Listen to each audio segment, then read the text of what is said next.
Pagsusuri ng front brake. Luwagan ng caliper bolt at tanggalin ang caliper assembly.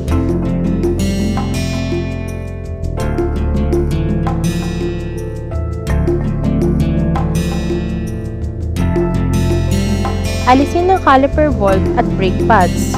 Suriin din kung wasto pa ang kapal ng brake pads.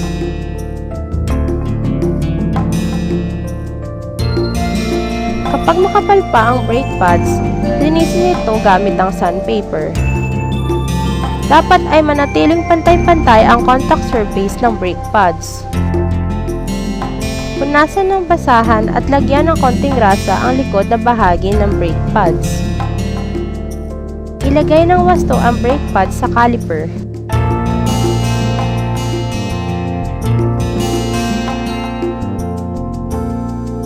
Ikabit ang guide pin sa caliper. Ikabit ang brake caliper sa mounting nito. Tiyakin na nahigpitan ng mabuti ang mga bolts nito.